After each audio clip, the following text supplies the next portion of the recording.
Trino, welcome to Show Studio. Thank you. The first question I'm going to ask you, it's probably a difficult one, because I think McQueen surrounded himself with lots of very inspiring, amazing women, and a lot of their roles are kind of easier to define. Someone like Sarabande, and you know what she brought to the team. What was your role within the McQueen operation? Because you really were with him from the start. Yeah, I actually first met Lee, and I was Katie's assistant. Okay. So she was styling up the shows, and we worked on like 2 or 3 of the shows, and at that point he was like, he'd just been approached by a backer in Italy, and I'd done like PR in the past, and I had a degree in fashion marketing and making clothes. So he was like, why don't you come and work for me full time and do the PR? And I'm like, okay, that's, I was doing that as well as working with Katie. And he was on his own at that point. Of course, it wasn't just PR, because when there's one person and you're the second person, and he's the designer, then you're everything from the PR to the design assistant, to contacting the factories, to negotiating every deal that you do, to helping put the shows together. I think the first show I did on my own was, we did The Birds was the first show I did with Katie. And then after that I went kind of full time, and it was everything from even doing the tax returns, because at a point you're all in everything. At one point he said you're press girl, but you're not. You're everything at that point, because you're a 2-man band. And did he come to, the impression I've got just from speaking to you and speaking to Nick Knight about your role there, is he came to rely on you a lot for sort of like business and financial advice, and kind of advice about sort of how to navigate. To maintain. Yeah, exactly. Tell me a bit about that.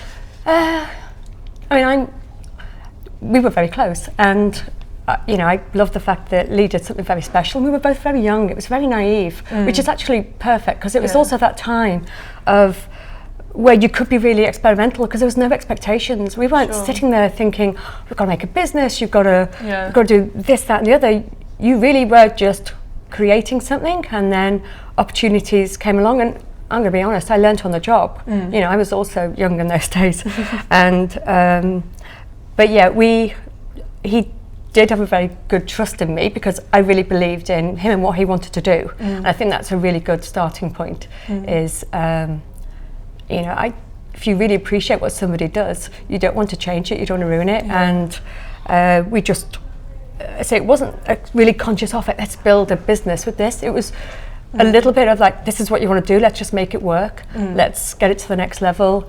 And we had a good relationship in that way, in the fact that although I had a design and fashion background, I was a little bit more financially savvy than Lee, so and a little bit more business orientated when it came down to doing anything in deals. And you can't put a designer in front to represent themselves. I don't think that's a good thing for any designer. I think they should be pure, and they should be, so even if Lee, who was extremely sharp, and Nick will tell you that, Lee was a really sharp in business as well as anything else. I just don't think it's appropriate that they stand there and they should be negotiating for themselves. It's always better to have somebody there to stand your ground for them. Yeah, and in the early years, it must have been quite sort of, for want of a better phrase, like quite hand to mouth, trying to even you must have become really invested in the company as well. No, it was really hand to mouth. Monthly we had to make the money to pay for, we didn't have any backers, we didn't have any support. If we didn't make the money to pay for the rent of the studio, to pay for the fabrics, then it didn't happen. If we didn't find sponsorship for a show, it didn't happen. I think people forget that now, because so many designers come in and they can run up debts. There was no opportunity to run up a debt. And you look at some of the earlier shows. The first show I did, we needed shoes. We bought secondhand shoes from a market. We just taped them on with sellotape onto the models. It was extremely creative. And I think that's a beautiful position to be in, is you're not looking to make the most expensive, most special things. You're truly relying on creativity to make the vision, and the creativity is just to find the way to execute it. So I think I remember at one point we took a bedspread from a hotel in Italy, because Lee really loved the brocade. I think it was in a piece in an early collection, but it was a hand to mouth, but like every small business, and you had to find the way to support it. And the fashion shows, I think, was was the big learning curve because I remember like Highland Rape, and we had to do it in the tent because we had no money, and normally Lee traditionally wanted to do something in a venue that really represented the collection in some way. We just didn't have a choice, so we'd had to find a florist to decorate the whole set for free because you had no other choice. But London was a great time then that people really wanted to help. Yeah, I don't know if it's still the same now, but that's what you did in those days, and there was much less competition. Whereas now I think there's so many designers, it's really hard for people to pull in those favours. Yeah, it must have been very hard because people, as you say, they weren't always complimentary and they didn't know his work that well. Tell me a bit about that. Well, they didn't understand it because in those days the trend was very much, it was the early 90s. There was a lot of Calvin Klein, it was clean, it was modern, and Lee was like not clean and it wasn't modern, it was extremely passionate and dramatic, and for a lot of people, it was not, that design aesthetic wasn't part of the trend, and it was almost the exact opposite. And they found it offensive. They did. They found it aggressive and offensive, and I mean, I know we talk about this a lot.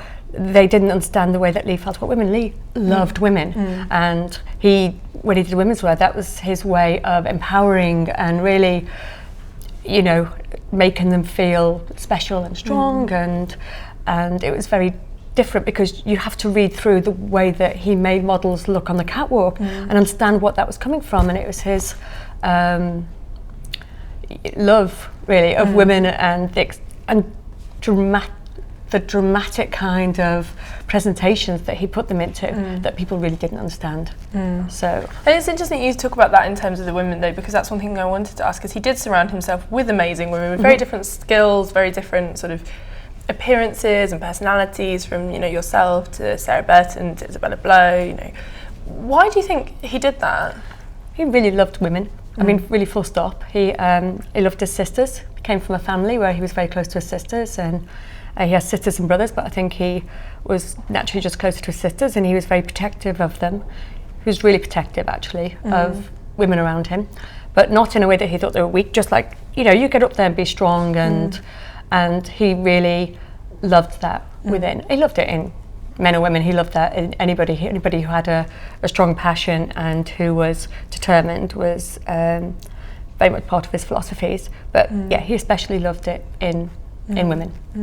And you're right, there was always a lot of women around. Yeah, it must be a really fun time. And tell me a bit more about the trajectory, because we talked about Highland Rape, and you mentioned if you couldn't get sponsorship, a show wouldn't happen. Were there any points where the money ran out, or you couldn't make it work, or did you just have to? I had to. There was no option. You had to. Yeah. If you could keep phoning every day until you found the sponsorship. So there was never an opportunity. I'm really proud that we never went into debt, and we managed to pay for everything all the time. So no, we always made it happen. Made it happen. Yeah. And tell me a bit about when sort of Gucci Group came along. Did that change things quite a lot? I have to say yes. There was money there. By then we were already doing Givenchy, so we already had some kind of financial backing within the company, because that was obviously, Lee was very good that all of the jobs that he did externally came into the company. They all came to build his own brand. But Gucci Group was great. They came in, they were extremely supportive. I think Lee had a great relationship with Domenico and loved the support and help that he gave them. So they gave him. It was just a great financial support, but I will never say that the pressure came from them for the business. If anything, Lee put the pressure on himself to always do something else and to do something special, and that's natural. I don't think anybody can put the pressure on you. Never exhausting to work alongside someone that had such passion, and every show had to be, just walking around Savage Beauty, you see that each show is so sort of spectacular in its own right. Even the kind of the quieter ones, the ones that haven't been sort of like continuously referenced, they're still so like down to every detail, so specific. Was that never exhausting? Always exhausting, yeah. Exhausting. Yeah, I think everybody who worked there was so passionate that it was a very natural desire to also be part of the execution of something so special. When when he wanted something, you all wanted to make it happen as well, and to see how it came out. Yeah, I read an interview with Sarabande where she described it. She said you almost became addicted to him. Yeah. Was that the case for you as well? Yeah. You know, not everything worked out, and that was something that he was really good at accepting. You know, sometimes we'd spend 4 days making something and be like, no, it doesn't work, does it? And he'd be like, no. Heartbroken. Yeah. But that's really important, you know, that to try something, it's actually really important to put 100% into it is really important, but you can also look back and say, that didn't work, let's try something else. And he was really good at that. He was really good at making sure that everything that he did, it wasn't dependent on how much effort was put into it or how much it cost. It was, is this how I want it to be? And if it's not, then that's fine, let's move on and do something else. And did he care quite deeply about sort of making others feel that attitude, whether it was his collaborators or other designers, kind of encouraging people to sort of be the best that they could and do the best work? And yeah, I mean, he was tough. I don't think, you know, I could sit here and say, oh, it was really easy, you know. He was tough, but everybody who worked there was really tough as well. So we were all not cut from the same cloth, but believed in the same ideals. And so that was, and when you see something created that's really, really beautiful, you do feel such a sense of pride in being part of it, that you want to put the same effort as, you know, or as much effort as you possibly can into it, because you don't be disappointed in yourself in, you know, the final product. So. And tell me about some of your favourite shows. I mean, I love Dante. Dante was, I just loved Dante. Yeah. I loved the clothing in it. I loved the way it was, the combination of it. You know, it was held in Spitalfields Church, and he used local Indian boys off the street. Not off the street. They were kind of like not casting, not models, which means they're off the street. And street cast. And I just thought that was I loved the whole collection. I thought it was a beautiful collection, but I loved the story of where it was set. I loved the feeling of it. I loved the romance of it. You know, it was dark, but that was just so perfect as well. And I loved, we did that twice. We did it in Spitalfields, and then we also took it to New York. Yeah. So happy memories of that. Happy memories of that one, yeah. I remember like half a dozen like front row journalists trying to crawl over cars trying to get in. Oh gosh. Yeah, I was going to say, doing the PR, that side of your role for those shows, as they did become more and more infamous, must have just been exhausting and terrifying as well, because people would really try and get in despite whatever, you know, it wasn't horrible. Yeah, there was some shows where people, like, there was one show that we did in Borough Market, and of course you couldn't lock it down, and people just were breaking through the barriers to get in. Really? And that must have been amazing in some ways, that people wanted to see it that badly. Yeah, it's amazing. It's not so, it's a little bit stressful when the show's trying to start, there's people like knocking down barriers, so starting fires, fires, knocking things over. Yeah. But you know, it was, people had never seen shows really like that at the time, so people really wanted to, you know, break in, and it was always all the same, always the students, and we used to think every season, now let's do an invitation that can't be copied. That was the big challenge every season. We have to make an invitation that nobody can copy. Nobody can copy. That's very funny. So tell me more about some of your favourite shows, some of the other ones that were particularly sort of important to you. I loved Le Dame Bleu, which was I was called the Izzy Blow show. I think you probably know from talking to other people, we don't reference the shows in the right titles. Yeah. We all have our own titles for them. Everyone has their own names. Everyone has their own names for them, what we called them. So I loved that. That was, I think, a really pure collection, beautiful tailoring, which I think, you know, something that Lee was just amazing at. I loved the dance show, although it was off-piste a little bit for some of Lee's visuals. I just thought the actual show itself was, I cried at the end of that show, and I just thought that was so beautiful, like so poetic. I mean, there's just so many. Now I want to talk to you a little bit about Saraband, because that's McQueen's charity, which focuses on trying to sort of provide support for young creatives who perhaps wouldn't have the financial means to find their place in the arts. Now that's something you work a lot with, so yeah, tell me about Saraband and what the ideas are behind that. Well, I mean, Lee had for a long time always wanted to support, give scholarships and support other people, because when I don't know if you've probably spoken a little bit about his early beginnings. He started off as a tailor and then was a pattern cutter for Romeo Gigli, came back from Italy and went for a job at St Martin's, and they put him on the MA. They said, you know, you should really study in the MA, and he didn't have the funds to pay for the college tuition fees, and his Aunt Rini gave him the money and put him through college. And he always wanted, I mean, for a long time, he always wanted what you say, I want an Aunt Rini fund, I want something, you know, something to be able to equally help people who were in my situation, who without that his whole story wouldn't have happened. I mean, without that opportunity, and he really wanted to make sure that he offered that opportunity to other people. So Saraband is, we give out scholarships. We've given out about 9 so far. We give out scholarships. We've given out quietly to date. We've just started to talk about it. So for the last 3 years, and of course they accumulate because people are in college for 2-3 years at a time. So we've given them to BA students and to MA students. We've also now looking outside of fashion, and we're giving them to students at Slade as well. Amazing. And all with the same criteria, that we look for somebody who is passionate about what they do, who doesn't have to be conventional in what they do, but they have to just truly believe in it, and almost against the odds really want to believe in having an education and to discovering themselves a bit further, and to be really, I always say that you've got to be, Saraband is about somebody who is very like bold and fearless. That's 2 things that I think that Lee really represents, is that you are fearless in approaching something, and we happen to channel the funds from Saraband towards giving scholarships, but being fearless and isn't related just to about being a student in fashion and art school. It can relate to anybody in any part of their life, whether they're a mother or, you know, and I think that's really key to what Lee was about.